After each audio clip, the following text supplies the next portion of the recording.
Spider by Isaac Petrov, Chapter 1, The Unsettling Twilight.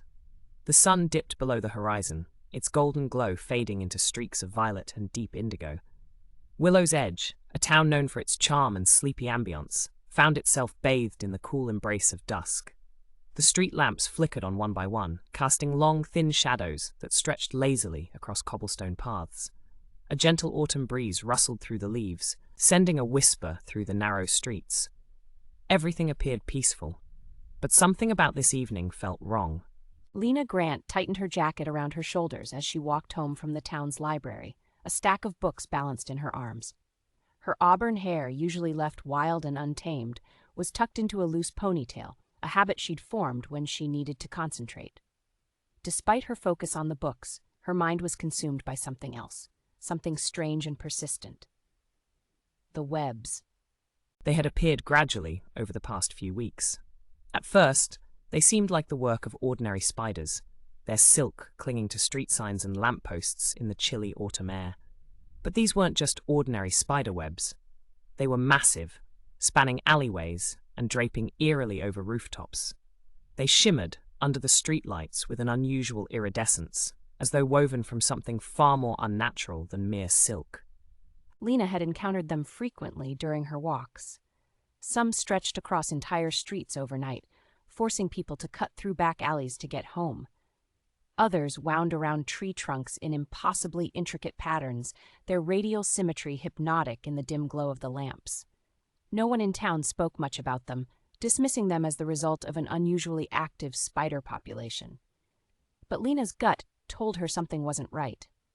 As she turned onto her street, she noticed another web, this one larger than any she had seen before. It sprawled across the entrance to an old alleyway between the bakery and the post office, its strands thick and gleaming like gossamer dipped in liquid silver. A chill ran down her spine. A shiver of movement caught her eye.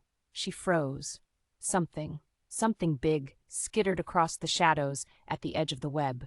She barely caught a glimpse of it before it vanished into the darkness, but the image burned itself into her mind, long legs, unnervingly fast movements, and an exoskeleton that gleamed unnaturally in the dim light. Lena's breath hitched. That was no ordinary spider. Her instincts screamed at her to turn around, to forget what she had seen and keep walking. But curiosity tugged at her, stronger than fear. Slowly she took a step closer, her heart hammering against her ribs. The web vibrated slightly, as if something unseen had disturbed it. She didn't dare move any further. A distant sound echoed through the alley, something between a chitter and a whisper. It sent a cold dread crawling up her spine. Then, silence. Lena swallowed hard, suddenly hyper-aware of how quiet the town had become. Even the ever-present rustling of leaves seemed to have died down, as if the world itself was holding its breath. For the first time in her life, she felt that she wasn't alone in Willow's Edge, and whatever else was out there, it was watching. Summoning every ounce of her courage, she forced herself to step back. Slowly, carefully, she turned away from the alley and hurried down the street toward home, her pulse pounding in her ears. The books in her arms felt heavier than before, as though they carried the weight of an unsettling truth, one she was not yet ready to uncover. But deep down, she knew she wouldn't be able to ignore it for long. Something was wrong in Willow's Edge, and she was going to find out what. Chapter 2, A Tangled Mystery. Lena barely slept that night. Every time she closed her eyes, she saw the massive web stretching across the alleyway, the way it shimmered under the streetlights, the way something had moved just beyond her vision. She tossed and turned, her mind racing with possibilities, none of them comforting. By the time the sun rose, she had made up her mind. If no one else in Willow's Edge was going to question the bizarre webbing appearing around town, then she would. Pulling on a thick sweater and jeans, she made her way downstairs to her small study, a space more cluttered than she liked, but functional all the same. Books lined the shelves, some stacked haphazardly on the desk, others forming precarious towers on the floor. A map of Willow's Edge was pinned to the wall, already covered in notes from past curiosities she had investigated, local folklore, strange weather patterns, missing pet reports. Now, a new thread would be added to the web of mysteries, the growing infestation. She opened her laptop and typed in keywords: Unusual spiderwebs, giant webs, bioluminescent silk, invasive arachnids. The results were disappointing, mostly urban legends, a few news stories about scientists discovering stronger spider silk, nothing that explained what she had seen. Frustrated, she reached for her phone and texted her best friend, Ethan. You still into those weird conspiracy theories? A few seconds later, the typing bubbles appeared. You know it. What's up? Need your brain. Can I come over? If you bring coffee. Lena grabbed her coat, swung by the cafe on Main Street, and arrived at Ethan's house 20 minutes later. Ethan lived in what could only be described as a controlled mess. His garage, which doubled as his personal research lab, was cluttered with old radios, disassembled gadgets, and shelves of books on everything from government experiments to cryptid sightings. A corkboard covered in newspaper clippings, notes, and red string stretched across one wall, as if he were a detective working on some grand unsolved mystery. You look serious, Ethan said, taking the coffee from her hands. Which means this is going to be good. Lena sat on the old couch by the workbench and pulled out her phone, flipping to the pictures she had taken the night before. You ever seen anything like this? Ethan squinted at the image, his fingers tapping against the cup. That's unnerving. He enlarged the photo, studying the shimmering strands. Where was this? The alley next to the bakery. Ethan let out a low whistle. Okay, yeah, that's not normal. No kidding. He set the phone down and turned to his laptop, his fingers flying over the keyboard. There's been talk online about weird spider activity in small towns. Nothing major, but a few places reporting unusually large webs, some cases of missing animals. He trailed off, scrolling through posts on obscure forums. Most people chalk it up to climate change messing with insect populations, but I don't buy that. And this, he gestured to her phone. This is something else. Lena pulled a folded sheet of paper from her pocket. I took a sample. Ethan raised an eyebrow. Of course you did. She unfolded the paper carefully, revealing a small fragment of the web she had cut away. Even under the dim garage light, it had the same strange iridescent shimmer. Ethan grabbed a magnifying glass and held it over the silk. That's wild. It almost looks metallic. I know, Lena said, and when I touched it, it was stronger than regular silk, like way stronger. Ethan leaned back in his chair, rubbing his jaw. You want my guess? Lena crossed her arms. That's why I came here. He tapped his fingers against the table, thinking. If I had to bet, I'd say someone's been experimenting with genetics. Lena frowned. Like lab experiments? Exactly. Government, private research facility, maybe even a rogue scientist. Who knows, but spider silk is a big deal in science, stronger than steel, potential for medical use, military applications. If someone figured out how to modify spiders to produce something even stronger, that would be huge. Lena's stomach twisted. And if those experiments got out of control? Ethan met her gaze. Then we've got a problem. Silence hung between them, heavy with unspoken thoughts. Finally, Lena exhaled. I need to figure out where these things are coming from. Ethan grinned. Good thing you know a guy who loves chasing the weird. She smirked. You in? Of course. He reached for his notebook, already scribbling ideas. First, we need to track the web growth pattern where they're densest when they appear, any reports of weird sightings. Then we start digging. Lena nodded, a strange mix of excitement and dread pooling in her stomach. Something was happening in Willows Edge, and she wasn't about to ignore it. The hunt for the truth had begun. Chapter 3. Signs of Peril. The morning air in Willows Edge was crisp, carrying the scent of damp earth and fallen leaves. Lena walked through the town square, her thoughts tangled like the webs she had seen the night before. Ethan had been right. If these webs weren't just the work of overactive spiders, then something else was going on. Something bigger. As she turned onto Maple Street, she stopped short. The webs had spread. What had been an eerie curiosity just days ago had now escalated into something undeniable. Massive strands of silk stretched across lampposts and draped over rooftops, shimmering faintly in the weak morning sunlight.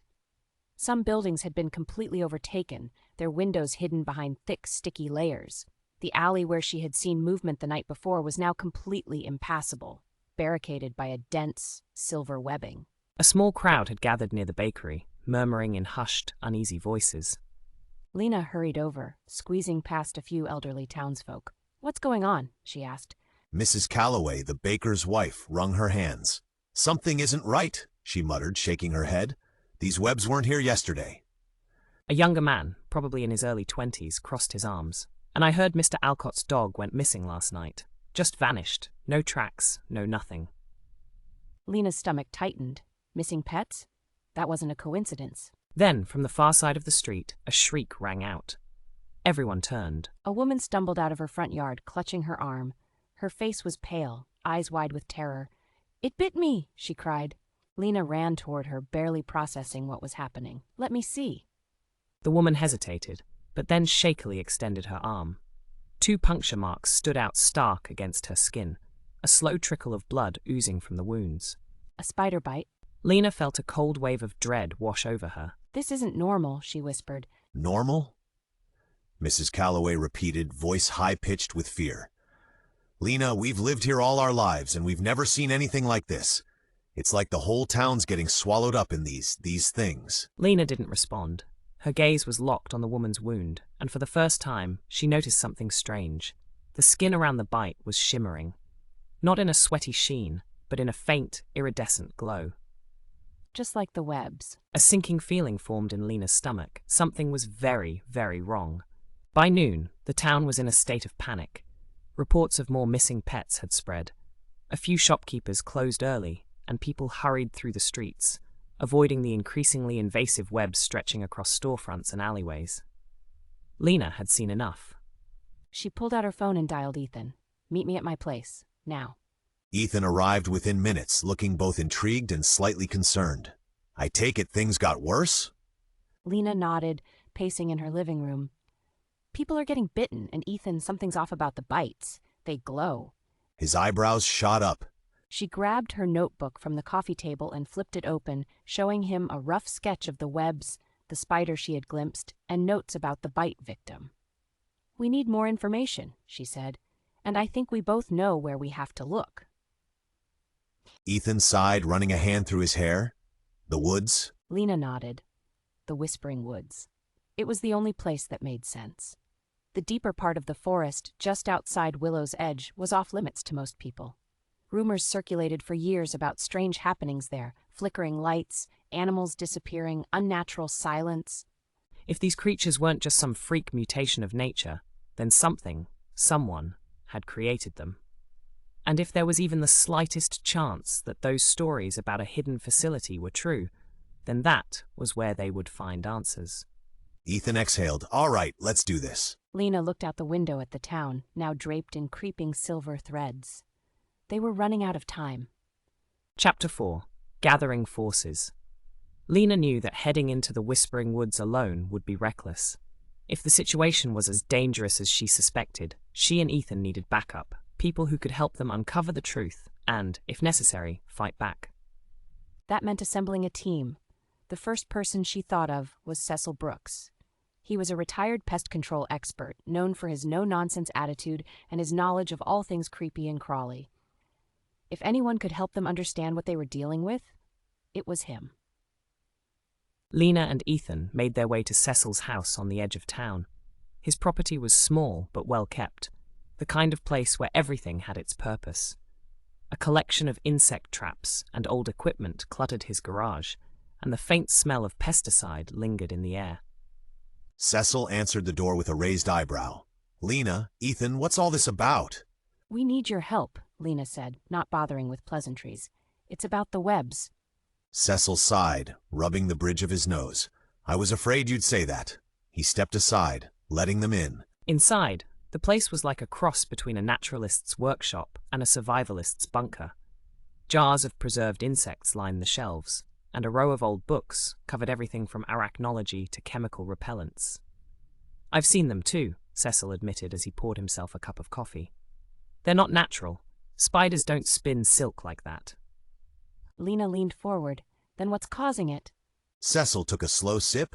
"That's the question, isn't it?" He set the cup down. "I did some testing. Collected a sample, burned a strand." "And?" Ethan prompted. "It didn't burn," Cecil said grimly. "Not like normal silk. It curled, shriveled a little, but it didn't disintegrate. Whatever this stuff is, it's tougher than anything I've seen before." Lena exchanged a glance with Ethan. That confirmed what they had already suspected. This wasn't a natural phenomenon. So, Cecil said, crossing his arms, what's your plan? We're going into the Whispering Woods, Lena said. We think that's where it all started. Cecil let out a low whistle. You kids are braver than you are smart. Ethan grinned. We get that a lot. Cecil studied them for a moment, then sighed. Fine, I'll come with you. But if we're doing this, we need more than just guts and good intentions. We need strategy. Lena nodded. I know just the person. Sofia Martinez was the youngest member of their team, but what she lacked in years, she made up for in intelligence. At 17, she was a tech genius, known for hacking school firewalls and modifying drones for fun. Lena and Ethan found her in her garage, hunched over a laptop, a soldering iron in one hand, and a half-assembled drone in the other. You two look like you're up to something, Sofia said without looking up. Lena smiled. You're going to love this. Sofia finally glanced up. Oh? We're investigating the webs, Ethan said. And we need someone with your skills. Sofia set down her tools. We're heading into the Whispering Woods, Lena explained. There's a good chance we'll need surveillance, comms, maybe even something to help us deal with whatever's in there. Sofia raised an eyebrow. You're asking me to rig up a spider-hunting tech kit? Pretty much, Ethan said. Sofia grinned. She stood, dusting off her jeans. Give me a few hours. I'll put something together. That evening, the newly formed team gathered at Lena's house. The living room had been turned into a makeshift war room, with maps spread across the coffee table, notes pinned to the walls, and Sofia's laptop casting a soft glow as she pulled up satellite images of the forest. Ethan traced a finger over the map. If the rumors are true, there's an abandoned research facility deep in the woods. Cecil leaned over to look. You're talking about the old government lab? Lena nodded. Do you think it's real? Cecil frowned. I wouldn't be surprised. Back in my day, people used to talk about strange things happening in the woods. Lights, missing animals, weird sounds at night. Then the government fenced off part of the land, called it a nature reserve. He shook his head. Didn't fool anyone. Lena tapped the map. Then that's our destination. Sofia glanced at her laptop. I've got infrared drones ready to go. If anything moves, we'll see it before it sees us. Ethan grinned. I love having you on the team. Sofia smirked. Lena took a deep breath. We leave at dawn. The room fell into silence as the weight of what they were about to do settled over them. The deeper they went, the more they risked. But the truth was out there, and they were going to find it. Chapter 5. Into the Woods. The morning air was thick with mist as Lena, Ethan, Cecil, and Sofia stood at the edge of the Whispering Woods. The towering trees loomed over them, their skeletal branches reaching like gnarled fingers toward the overcast sky. A sense of foreboding settled over the group as they checked their gear one last time. Sofia adjusted the strap on her backpack, which held a modified drone with infrared and night vision capabilities. Drones are prepped. I programmed them to sweep ahead every 100 meters and send a live feedback to my laptop. Cecil grunted, shouldering a heavy-duty case. I've packed everything we might need, traps, repellents, emergency flares. If this goes sideways, we'll have options. Ethan, ever the optimist, cracked his knuckles. And I brought snacks. Can't investigate government conspiracies on an empty stomach. Lena exhaled, her breath visible in the chilly air. Let's move. They stepped into the woods, the damp earth soft beneath their boots. The deeper they went, the quieter it became. No birdsong, no rustling of small animals, just an eerie, unnatural silence. After about 20 minutes of walking, Sofia's drone buzzed to life, flitting ahead like a mechanical scout. She tapped at her laptop, monitoring the feed. So far, nothing unusual, just trees and more trees. Cecil muttered, That's what worries me. As if on cue, they reached a clearing where something wasn't right. Thick strands of the same iridescent webbing stretched between the trees, glistening in the muted light. Some of the strands were so large they resembled cables rather than silk. Ethan let out a low whistle. Yeah, that's not normal. Lena approached carefully, pulling out a small knife. She scraped at the webbing, but it didn't break easily. Instead, it clung to the blade, stretching before snapping back into place. This stuff is stronger than anything I've seen, she murmured. Cecil crouched beside her and ran a gloved hand over the strands. And it's not just silk. Look closer. Lena did, and her stomach clenched. Embedded in the webbing were what looked like fragments of chitin, pieces of exoskeleton, hardened and glimmering faintly, woven into the strands like reinforcement. Sofia frowned at her laptop screen. Guys, I'm picking up movement about 50 meters ahead. Everyone tensed. What kind of movement? Lena asked. It's fast, unnaturally fast. Cecil reached into his case and pulled out a canister of industrial-grade pesticide. We need to be ready for anything. Ethan tried to lighten the mood. Worst case scenario, we find a spider the size of a car. No one laughed. Lena took a deep breath. We keep moving. They pressed forward, their steps careful and deliberate. The trees thickened, the air growing colder as they entered a part of the forest that felt untouched by time. Then, Sofia's drone feed flickered. Wait, she whispered. Something's wrong. The drone's camera was shaking, its feed blurring with static. For a brief moment, a dark shape flashed across the screen, too fast to make out. Then, the feed cut completely. Sofia cursed. We lost it. Ethan took a step back. So do we keep going? Lena nodded. We came this far. We're not turning back now. Cecil's grip on his canister tightened. Stay sharp. They continued forward, the tension thick in the air. Then, just as they rounded a dense thicket of trees, they saw it. A structure, hidden deep in the woods, covered in vines and decay. The abandoned research facility. Its metal walls were rusted, its windows shattered. A faded government emblem, barely visible beneath layers of grime. But what caught Lena's attention wasn't the building itself. It was the webbing. Massive strands covered the entrance, pulsing faintly as though alive. And within the shadows, something moved. Something big. Ethan exhaled. Well, guess we found what we were looking for. Lena swallowed hard. Let's just hope it doesn't find us first. Chapter 6. Unraveling Secrets. The abandoned research facility loomed ahead, a crumbling relic of secrecy and decay. Vines crept up the rusted walls, their tendrils wrapping around the faded government insignia like nature's attempt to reclaim what had been left behind. But the most unsettling feature wasn't the building itself. It was the dense, shimmering webbing that sealed the entrance. The strands pulsed faintly, as though something alive coursed through them. Lena stepped closer, her breath shallow. This isn't just spider silk. It's something more. Cecil ran a gloved hand over the webbing. Feels organic, but there's a structure to it like reinforced fibers. He tugged at a strand, and it resisted, stretching before snapping back into place. If these creatures made this, they're stronger than anything I've ever seen. Ethan shifted nervously. I really hate this, just putting that out there. Sofia was hunched over her laptop, working furiously to restore the drone feed. Okay, I'm in. I recovered partial footage before we lost signal. The group gathered around the screen. The video, though choppy, showed the drone's approach to the facility until, in a sudden blur of movement, something struck it. A dark, fast-moving shape just outside the frame. Then static. Lena's pulse quickened. Something took it down. Cecil exhaled sharply. And whatever it was, it's still here. A rustling sound echoed from the trees. The team froze. Lena turned slowly. The woods, which had been eerily silent all morning, now felt alive with unseen movement. Shadows flickered between the trunks, the tension thick as they listened to the soft, deliberate scraping of something against bark. We need to get inside, she whispered. Cecil nodded, already pulling a serrated knife from his belt. Stand back. Hurry, Ethan muttered, glancing over his shoulder. Cecil slashed at the strands with brute force until a gap was large enough to crawl through. One by one, they slipped inside the facility, Lena going last. As she entered, she cast a final glance behind her.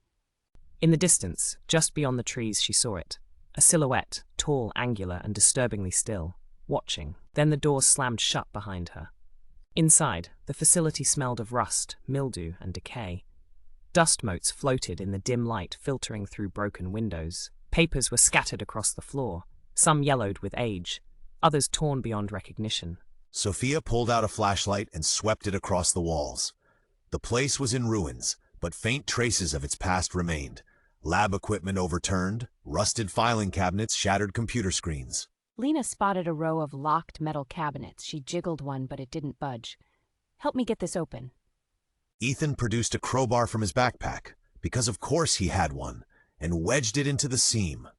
With a grunt, he pried the cabinet open, the door creaking as it gave way. Inside were stacks of old documents, most too faded to read. But one folder caught Lena's eye.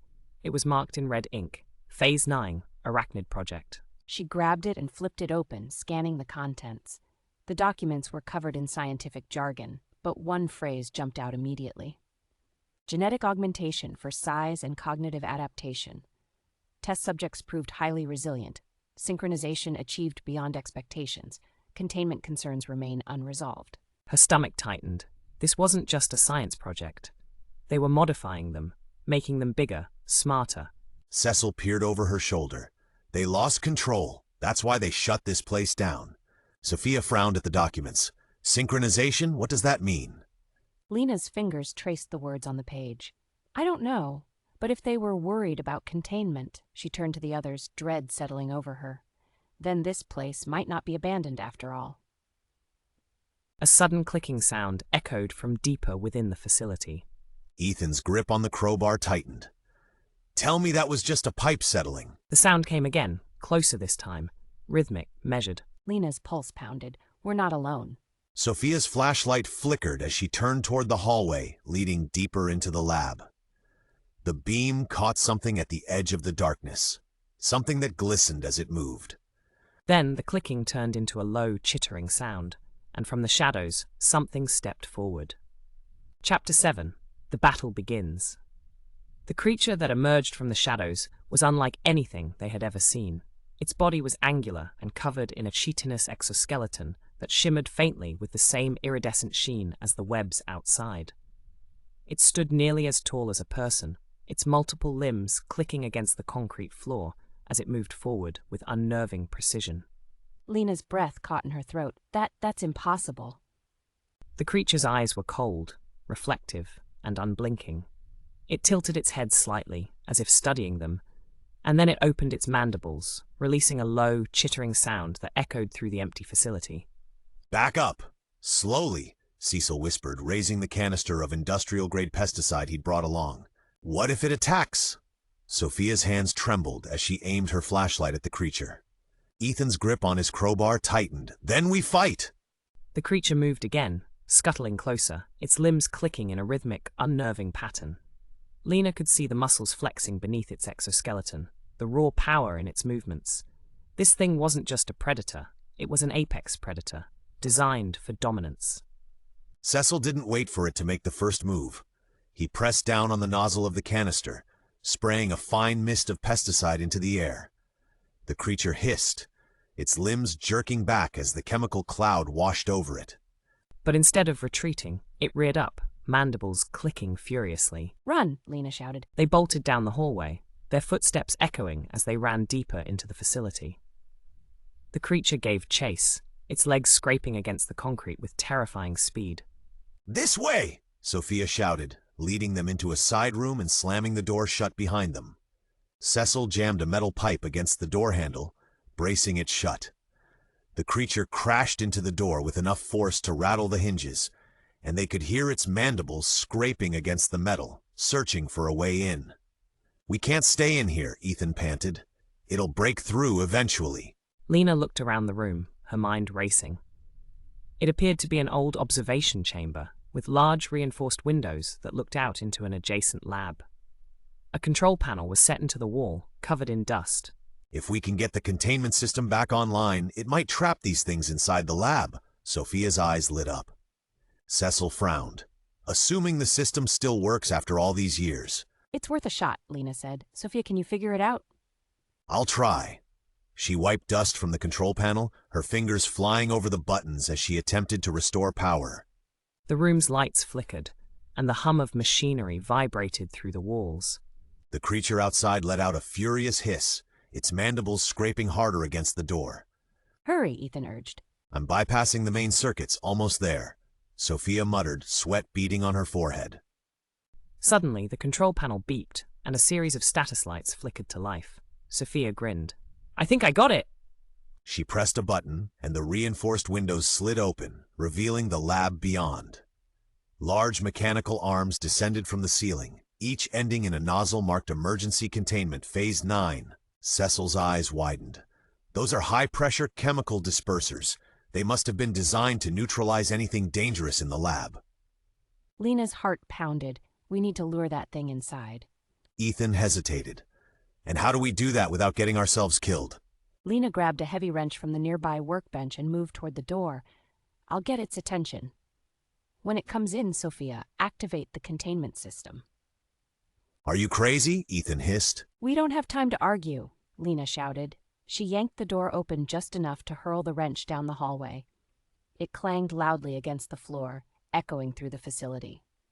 The creature hissed, its head snapping in the direction of the noise. It paused for a moment, then surged forward, its limbs skittering over the concrete as it chased after the sound. Lena backed up into the observation room, her heart hammering. Now, Sofia. Sofia slammed her hand down on the button.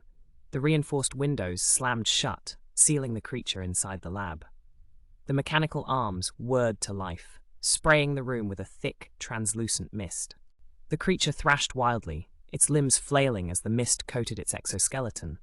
It screeched, a high-pitched, keening sound that set their teeth on edge. Its movements grew sluggish, and finally it collapsed, limbs twitching before falling still. Did we do it? Ethan asked, his voice barely above a whisper. Cecil peered through the window. For now, but I have a feeling that was just one of many. Lena nodded, her resolve hardening. Then we need to finish what they started. We need to contain all of them and make sure this never happens again. Chapter 8. The Webbed Dawn. The creature lay motionless inside the containment chamber, its iridescent exoskeleton dulled by the thick chemical mist that still lingered in the air. The lab's emergency system had worked, at least this time. But Lena knew this wasn't over. She exhaled, stepping back from the window. The reinforced glass reflected her face, streaked with dirt and sweat, eyes filled with something she hadn't felt before. Determination, but also fear. Cecil broke the silence first. We need to make sure this place stays sealed. Ethan looked around, running a hand through his hair. And how exactly do we do that? This facility is a wreck. We barely got the system working. Sofia, still at the control panel, was already typing. I might have a solution, she said, voice tight with concentration. The facility's lockdown protocol was never fully deactivated. If I can reactivate it, it should shut the doors, flood the remaining chambers with the containment gas, and disable external access. Lena felt a flicker of hope. Can you do it? Sofia bit her lip. I can try, but once I activate the lockdown, we have about 60 seconds to get out of here before we're locked in with them. Cecil grunted. Then we better move fast. Lena turned to Ethan. Find an exit path. We need the fastest way out. Ethan nodded and sprinted down the hall, checking for an unblocked route. Lena moved beside Sofia, watching the screen as lines of code scrolled across. Tell me when you're ready. Sofia's fingers flew across the keyboard. Almost there. Just need to override the failsafe. A deep, metallic groan echoed through the facility. The lights flickered again, this time accompanied by a dull thunk as something shifted in the walls. That wasn't me, Sofia muttered. Cecil's grip tightened on the pesticide canister. Something else is moving in here. Lena's pulse quickened. Sofia. I know, almost there. Ethan's voice rang from the hallway. I found a way out, but we need to go now. Sofia slammed one final key. A red warning flashed across the screen. Containment lockdown initiated. 60 seconds until facility seal. Go, she shouted. They bolted from the room, sprinting down the corridor. Behind them, heavy steel doors began sliding shut, one by one, sealing off sections of the lab. A distant chittering sound echoed, growing in intensity. The creatures were waking up. The team burst into the main hallway. Ethan was already shoving open a rusted service door. Come on, come on! Lena and Sofia slipped through first, followed by Cecil, who barely made it through before the automated lockdown door slammed shut behind them. Ethan dived through last, just as a deafening boom echoed behind him, the final containment barrier slamming into place. They collapsed outside, panting, as the forest swallowed them in silence. The facility, hidden beneath layers of webbing and decay, was now a tomb for whatever horrors lurked within. The first light of dawn stretched over the treetops, casting golden hues over the misty landscape. Lena turned to look at her team, their faces streaked with dirt and exhaustion. It's over. Cecil dusted himself off. For now, Sofia leaned against a tree, shaking her head. We just sealed away a government experiment gone wrong. No one's going to believe this. Ethan laughed, breathless. I don't even believe it. Lena stared at the sealed entrance, her mind still reeling. They had stopped the immediate threat. But what about the webs already spread through Willow's Edge? What about the other creatures, if they existed? She exhaled, standing tall. We keep watching. We make sure nothing else gets out. Cecil smirked. You volunteering to be the town's official spider exterminator? Lena let out a tired chuckle. Something like that. As the sun continued to rise, Willow's Edge slowly came back to life. The webs in town, no longer reinforced by the creatures, had already begun to break apart. People would soon wake up, unaware of how close they had come to disaster. Lena turned to her team, feeling something new settle inside her. They had fought, they had survived, and they had saved their town. For now, that was enough. But she knew one thing for certain. This wasn't the last secret hidden beneath the surface of Willow's Edge, and she would be ready for whatever came next. The end. If you enjoyed this story, please subscribe and activate the bell so that you will be notified each time we publish.